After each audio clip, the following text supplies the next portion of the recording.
ವಿದ್ಯಾರ್ಥಿಗಳೇ, ಇವತ್ತಿನ ದಿವಸ ನಾವು 2025-26ರ SLC ಮಾದರಿ ಪ್ರಶ್ನೆ ಪತ್ರಿಕೆ 3 ಕೆಲವು ಕ್ವಶನ್ಗಳನ್ನು ನೋಡೋಣ. ಇಲ್ಲಿ ಮೊದಲನೇ ಮೇನ್ನಲ್ಲಿ ನಮಗೆ ಬಹು ಆಯ್ಕೆಯ ಪ್ರಶ್ನೆಗಳಿರ್ತಕ್ಕಂಥದ್ದು. ಅದರಲ್ಲಿ ಮೊದಲನೇದು 3x + 2ky = 2, 2x + 5 + 1 = 0, ರೇಖಾತ್ಮಕ ಸಮೀಕರಣಗಳ ಜೋಡಿಗಳನ್ನು ಪ್ರತಿನಿಧಿಸುವ ರೇಖೆಗಳು ಸಮಾಂತರವಾಗಿದ್ದರೆ ಕೆ ಯ ಬೆಲೆಯನ್ನು ಕಂಡುಹಿಡಿಯಿರಿ ಅಂತ ಕೇಳಿದ್ದಾನೆ. ಇಲ್ಲಿ ಪ್ರತಿನಿಧಿಸುವ ರೇಖೆಗಳು ಸಮಾಂತರ ಅಂದರೆ a1/a2 = b1/b2 ≠ c1/c2 ಈ ಕಂಡೀಷನ್ಗೆ ಇರತಕ್ಕಂಥದ್ದು. ಹಾಗಾಗಿ ಇಲ್ಲಿ ನಾವು ಬೆಲೆಯನ್ನು ತಗೊಂಡ್ರೆ a1 ಬೆಲೆ 3 ಇದೆ, b1 ಬೆಲೆ 2k ಇದೆ, c1 ಬೆಲೆ 2 ಇದೆ. ಇದರಲ್ಲಿ a2 ಬೆಲೆ 2, b2 ಬೆಲೆ 5, c2 ಬೆಲೆ 1 ಇದೆ. ಹಾಗಾಗಿ ಇದಕ್ಕೆ ನಾವು ಅಪ್ಲೈ ಮಾಡಿಕೊಂಡ್ರೆ a1/a2 ಅಂದರೆ 3/2, b1/b2 2k/5 ಇಷ್ಟು ಸಾಕು. ನಮಗೆ ಇದರ ಅವಶ್ಯಕತೆ ಇಲ್ಲ. ಅಲ್ಲಿಗೆ ನಾವು ಓರೆ ಗುಣಾಕಾರ ಮಾಡಿದರೆ 5 3 15 = 2 4k. ನಮಗೆ ಕೆ ಬೆಲೆ ಅಷ್ಟೇ ಬೇಕಿರೋದ್ರಿಂದ 15/4 ಅಂದರೆ 4 ಕೆಳಗೆ ಬಂದರೆ 15/4 ಆಯಿತು. ಇದು ನಮಗೆ ಸರಿಯಾಗಿರ್ತಕ್ಕಂಥ ಉತ್ತರ ಆಗುತ್ತೆ. ನೆಕ್ಸ್ಟ್ ಕ್ವಶನ್ ಅನ್ನು ನಾವು ತಗೊಳ್ಳೋದಾದ್ರೆ, ಯಾವುದೇ ಸಂಯುಕ್ತ ಸಂಖ್ಯೆಯನ್ನು ಈ ಸಂಖ್ಯೆಗಳ ಗುಣಲಬ್ಧವಾಗಿ ವ್ಯಕ್ತಪಡಿಸಬಹುದು. ಸಂಯುಕ್ತ ಸಂಖ್ಯೆ ಅಂದರೆ ಅಪವರ್ತನಗಳಿಂದ ಕೂಡಿರ್ತಕ್ಕಂಥದ್ದು. ಹಾಗಾಗಿ ಈ ಸಂಖ್ಯೆಗಳನ್ನು ನಾವು ಅವಿಭಾಜ್ಯ ಸಂಖ್ಯೆಗಳನ್ನಾಗಿ ಮಾತ್ರ ವ್ಯಕ್ತಪಡಿಸೋದಕ್ಕೆ ಸಾಧ್ಯತೆ ಇದೆ. ಹಾಗಾಗಿ ಇದರ ಉತ್ತರ ಅವಿಭಾಜ್ಯ ಸಂಖ್ಯೆಗಳು. ನೆಕ್ಸ್ಟ್ ಒಂದು ಕ್ವಶನ್ ನೋಡೋಣ. ಒಂದು ಆಯತದ ಉದ್ದವು ಅದರ ಅಗಲದ 3ರಷ್ಟಿದೆ. ಆಯತದ ಉದ್ದ ಇರ್ತಕ್ಕಂಥದ್ದು ಅಗಲದ 3ರಷ್ಟಿದೆ ಅಂತ ಕೇಳ್ತಾನೆ. ಇಲ್ಲಿ ಅಗಲ ಅಂತಂದು ಹೇಳಿದ್ರೆ ಎಕ್ಸ್ ತಗೊಳ್ಳೋಣ. ಆಯತದ ಉದ್ದ ಅಂತಂದು ಹೇಳಿದ್ರೆ ಅದರ 3ರಷ್ಟು ಅಂತಂದು ಹೇಳಿದ್ರೆ ಎಕ್ಸ್ನ 3x ಆಗುತ್ತೆ. ಆಯತದ ವಿಸ್ತೀರ್ಣ ತಗೊಂಡ್ರೆ ವಿಸ್ತೀರ್ಣ ಇರ್ತಕ್ಕಂಥದ್ದು ಏನಾಗುತ್ತೆ, ನಮಗೆ ಟೋಟಲ್ ಆಗಿ a = 75 ಬರ್ತಕ್ಕಂಥದ್ದು. ಅಲ್ಲಿಗೆ ಆಯತದ ಉದ್ದ ಇಂಟು ಅಗಲ, ಉದ್ದ ಇಂಟು ಅಗಲವನ್ನು ನಾವು ತಗೊಂಡ್ರೆ x × 3x = 75. ಯಾಕೆಂದ್ರೆ ಉದ್ದ ಇಂಟು ಅಗಲ = ಆಯತದ ವಿಸ್ತೀರ್ಣ ಆಗ್ತಕ್ಕಂಥದ್ದು. ಹಾಗಾಗಿ x × 3x ಅಂದರೆ 3x² ಆಯಿತು = 75 ಆಯಿತು. ಇದನ್ನು ವರ್ಗ ಸಮೀಕರಣಕ್ಕೆ ಮಾಡೋದ್ರಿಂದ ನಮಗೆ ಬರ್ತಕ್ಕಂಥದ್ದು 3x² - 75 = 0 ಆಗ್ತಕ್ಕಂಥದ್ದು. ಹಾಗಾಗಿ ಇದು ಉತ್ತರ ನಮಗೆ ಸರಿಯಾಗುತ್ತೆ. ನೆಕ್ಸ್ಟ್ ಒಂದು ತಗೊಳ್ಳೋಣ. ಒಂದು ಸಮಾಂತರ ಶ್ರೇಣಿಯಲ್ಲಿ n ನೇ ಪದ an = 2n - 1 ಆದರೆ 4ನೇ ಪದ ಅಂದರೆ n ಇರೋ ಜಾಗಕ್ಕೆ 4 ಹಾಕಿದರೆ a4 2 × 4 - 1 8 - 1 = 7 ಆಯಿತು. ಅಲ್ಲಿಗೆ ನಮಗೆ ಉತ್ತರ ಬಿ ಬೆಲೆ ಕರೆಕ್ಟ್ ಆಗಿರ್ತಕ್ಕಂಥ ಉತ್ತರ ಆಗುತ್ತೆ. ನೆಕ್ಸ್ಟ್ ಬಂತು, ಈ ಕೆಳಗಿನವುಗಳಲ್ಲಿ ಯಾವುದು ಯಾವಾಗಲೂ ಸಮರೂಪಿಯಾಗಿರ್ತಕ್ಕಂಥದ್ದು ಅಂತ ಕೇಳಿದ್ದಾನೆ. ಯಾವಾಗಲೂ ಸಮರೂಪಿ ಆಗಬೇಕು ಅಂದರೆ ಸಮರೂಪಿ ತ್ರಿಭುಜಗಳು ಅಂದರೆ ಅನುರೂಪ ಕೋನಗಳು ಸಮ ಆಗಿರಬೇಕು.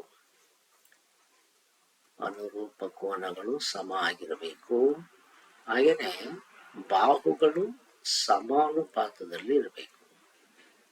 ಹಾಗಿದ್ರೆ ಮಾತ್ರ ಅವನ್ನ ಸಮರೂಪಿಗಳು ಅಂತ ಕರಿತೀವಿ. ಅದಕ್ಕಿರ್ತಕ್ಕಂಥ ಆಪ್ಷನ್ ಅಂದರೆ ಇಲ್ಲಿ ಯಾವುದೇ 2 ಸಮಬಾಹು ತ್ರಿಭುಜಗಳು. ಇನ್ನು ಉಳಿದಿರ್ತಕ್ಕಂಥದ್ದು ನಮಗೆ ಅನುಪಾತಗಳು ಬರ್ತಕ್ಕಂಥದ್ದಿಲ್ಲ. ನೆಕ್ಸ್ಟ್ ಬಂತು ತ್ರಿಜ್ಯ ಆರ್ ಮಾನಗಳನ್ನು ಹೊಂದಿರುವ ಗೋಳದ ಘನಫಲ ಕೇಳಿದರೆ ಗೋಳದ ಘನಫಲ ತಗೊಂಡ್ರೆ V is equal to 4/3 pi R cube ಮಾನಗಳು. ಇದು ಸರಿಯಾಗಿರ್ತಕ್ಕಂಥ ಉತ್ತರ.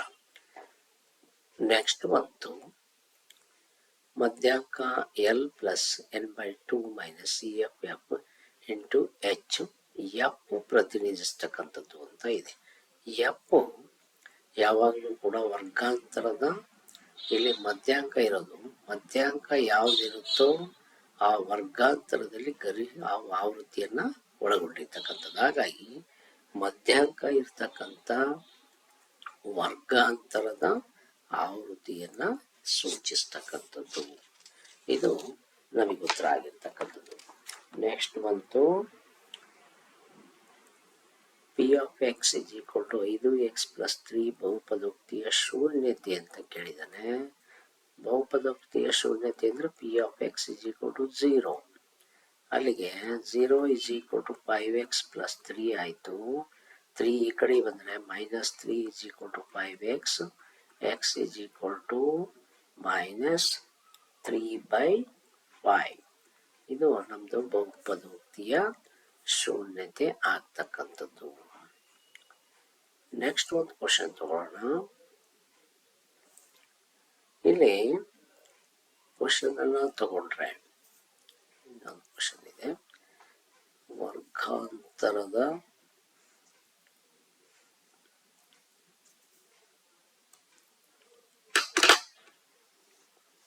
ಇದು ನಮಗೆ 1 ಅಂಕಗಳ ಪ್ರಶ್ನೆಗಳದು. ಚಿತ್ರದಲ್ಲಿ ಡಿಇ ಪ್ಯಾರಲಲ್ ಟು BC ಆಗಿದೆ. BD 7.2 ಸೆಂಟಿಮೀಟರ್, AE 1.8, ಹಾಗೆಯೇ EC 5.4 ಸೆಂಟಿಮೀಟರ್ ಇದೆ. AD ಉದ್ದವನ್ನು ಕಂಡುಹಿಡಿಯಿರಿ ಅಂತ ಕೇಳಿದಾನೆ. ಅದಕ್ಕೆ ನಾವೇನು ಮಾಡೋಣ, DE ಪ್ಯಾರಲಲ್ ಟು BC ಆಗಿದ್ದರೆ ಇದನ್ನ ಥೇಲ್ಸನ ಪ್ರಮೇಯ ತಗೋಣ. ಥೇಲ್ಸನ ಪ್ರಮೇಯದ ಫಲಿತಾಂಶಕ್ಕೆ ತಗೊಂಡ್ರೆ AD/BD is equal to AE/EC. ಅಲ್ಲಿಗೆ AD is equal to 7.2 is equal to AE 1.8, ಹಾಗೆಯೇ ಇದು 5.4 ಆಯಿತು. ಅಲ್ಲಿಗೆ ನಮಗೆ AD ಬೇಕು is equal to 1.8 into 7.2 5.4. ಇಲ್ಲಿ ನಾವು ಇವನ್ನ ಸುಲಭೀಕರಿಸಿದ್ರೆ ನಮಗೆ AD ಬೆಲೆ 2.4 ಸೆಂಟಿಮೀಟರ್ ಬರ್ತಕ್ಕಂಥದ್ದು. ನೆಕ್ಸ್ಟ್ ಒಂದು ಕ್ವಶನ್ ತಗೊಳ್ಳೋಣ. ಇದರಲ್ಲಿ ಇರ್ತಕ್ಕಂಥದ್ದು ಮೂಲ ಬಿಂದುವಿನಿಂದ P ಆಫ್ A, B ಬಿಂದುವಿಗೆ ಇರುವ ದೂರ ಅಂತಾನೆ. ಡಿ ಬೆಲೆ D is equal to square root of x² + y². ಆದರೆ ಇಲ್ಲಿರೋದು AB ಇರೋದ್ರಿಂದ D is equal to A² + B² ಆಗುತ್ತೆ. ಯಾವಾಗ ಆಗುತ್ತೆ ಅಂದರೆ ಮೂಲ ಬಿಂದು 0, 0 ಇರೋದ್ರಿಂದ. ನೆಕ್ಸ್ಟ್ ಬಂತು ವರ್ಗ ಬಹುಪದೋಕ್ತಿ x² - 9x + 20 ಯಲ್ಲಿ f(1) ಅಂದರೆ ಎಕ್ಸಿನ ಜಾಗದಲ್ಲಿ 1 ಹಾಕಿದರೆ ಏನಾಗುತ್ತೆ ಅವಾಗ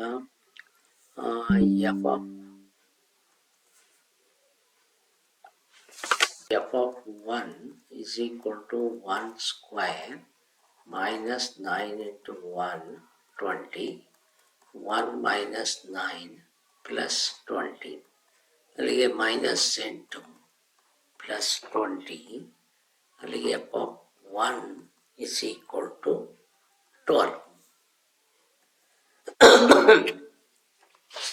ಒಂದು ಸಮಾಂತರ ಶ್ರೇಣಿಯಲ್ಲಿ ಮೊದಲ 4 ಪದಗಳ ಮೊತ್ತ ಅಂದರೆ S4 is equal to 20.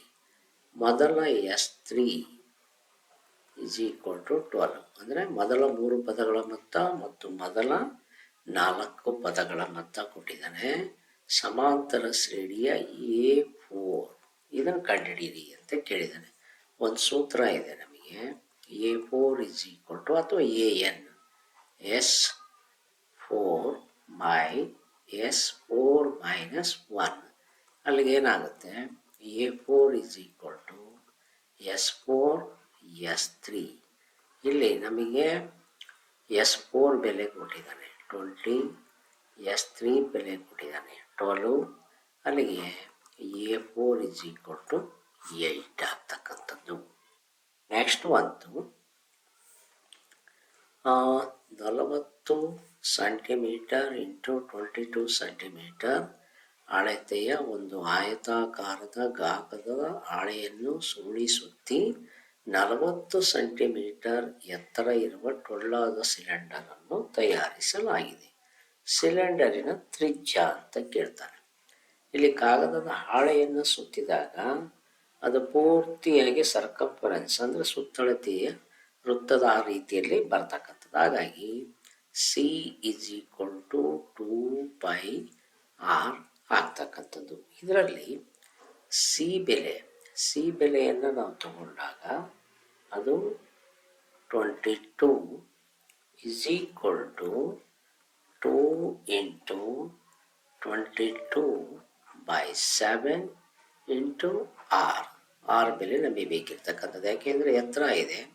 ಇಲ್ಲಿ ಅಳತೆಯನ್ನು ತಗೊಂಡ್ರಾಗ ಆಯತಾಕಾರದ್ದು ಅಂತಂದು ಹೇಳಿದರೆ ಏನಾಗುತ್ತೆ, ಅಗಲ ಇಂಟು ಉದ್ದ ಇಂಟು ಅಗಲ ಆಗುತ್ತೆ. ಅವಾಗ 40 ಹೋಗ್ಬಿಟ್ರೆ ಉಳಿತಕ್ಕಂಥದ್ದು ನಮಗೆ 22 ಮಾತ್ರ ತಗೊಳ್ತಕ್ಕಂಥದ್ದು. ಆವಾಗ ನೆಕ್ಸ್ಟ್ ನಮಗೆ ಇರ್ತಕ್ಕಂಥದ್ದು ಈ 22 ಕ್ಯಾನ್ಸಲ್ ಆಗುತ್ತೆ. ಉಳಿತಕ್ಕಂಥದ್ದು 2r ಇಸ್ ಈಕ್ವಲ್ ಟು ಓರೆ ಗುಣಾಕಾರ ಮಾಡಿದರೆ 7 ಬರುತ್ತೆ. r is equal to 7/2.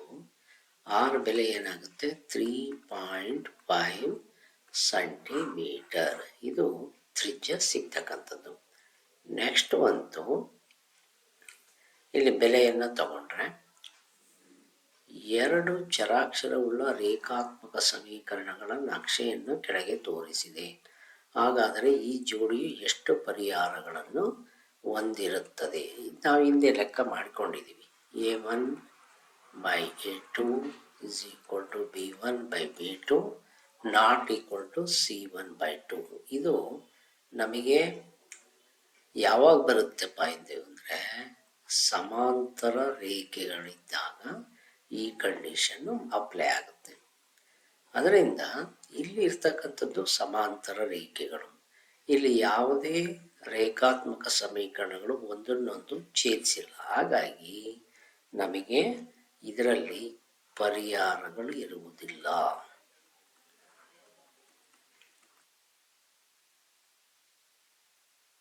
ಇದು ನಮಗೆ ಬರ್ತಕ್ಕಂಥದ್ದು. ನೆಕ್ಸ್ಟ್ ಕ್ವಶನ್ ನೋಡೋಣ. ಇಲ್ಲಿ ನೆಕ್ಸ್ಟ್ ಕ್ವಶನ್ನಲ್ಲಿ ಇದಕ್ಕಿಂತ ಒಂದು ಕ್ವಶನ್ನು ನಾವು ತಗೊಂಡ್ರೆ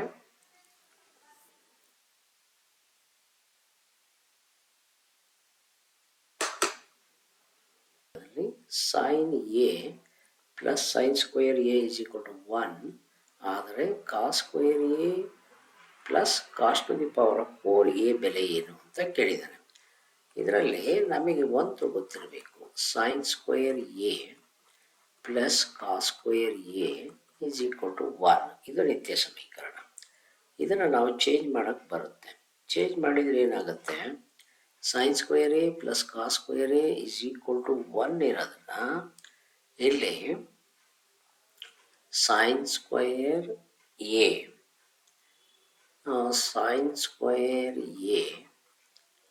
is equal to 1 minus cos square A. ಆವಾಗ ಇಲ್ಲಿ ಸೈನ್ ಸ್ಕ್ವೇರ್ ಎ ಅಂತಕ್ಕಂಥದ್ದು ಸ್ಕ್ವೇರ್ ರೂಟ್ ಆದರೆ ಅಂದರೆ sine A is equal to square root of 1 minus cos square A ಆಗುತ್ತೆ. ಅದೇ ಏನಾದರೂ sine A is equal to square root of ಏನಾಗುತ್ತೆ, ಇದರಲ್ಲಿ 1 ಮೈನಸ್ ಕಾಸ್ ಸ್ಕ್ವೇರ್ ಎ ಇರ್ತಕ್ಕಂಥದ್ದು 1 ಮೈನಸ್ ಕಾಸ್ ಸ್ಕ್ವೇರ್ ಎ ತಗೊಂಡ್ರೆ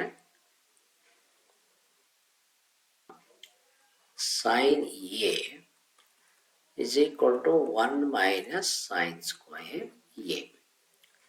Sin A is equal to 1 minus cos square A is equal to ನನಗೇನು ಬರುತ್ತೆ ಕಾಸ್ square A ಸಿಗುತ್ತೆ.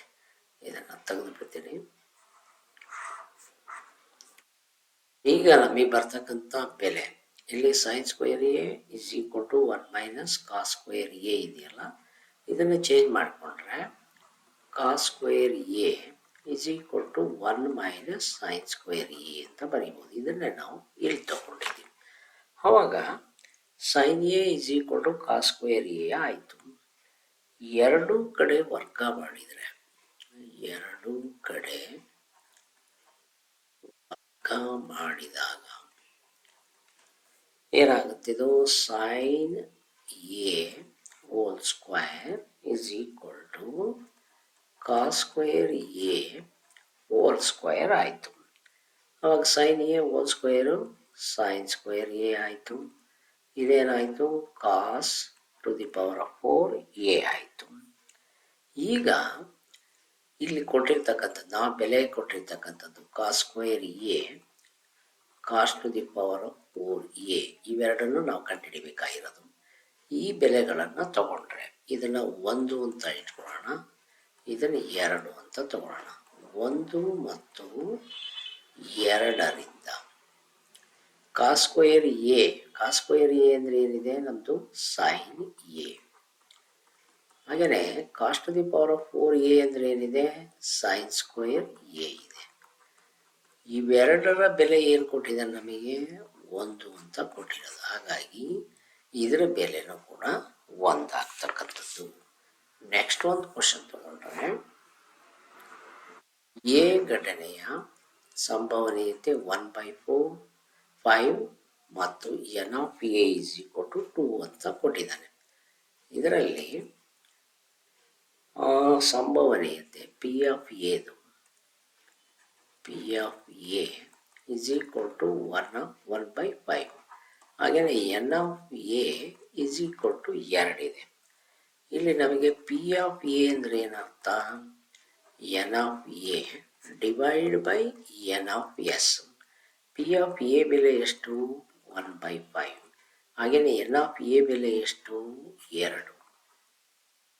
ಪೂರೈ ಗುಣಾಕಾರ ಮಾಡಿದರೆ ಎನ್ ಆಫ್ ಎಸ್ ಇವೆರಡನ್ನು ಗುಣಿಸಿದರೆ 5 × 2 ಎನ್ ಆಫ್ ಎಸ್ ಬೆಲೆ 10 ಆಗ್ತಕ್ಕಂಥದ್ದು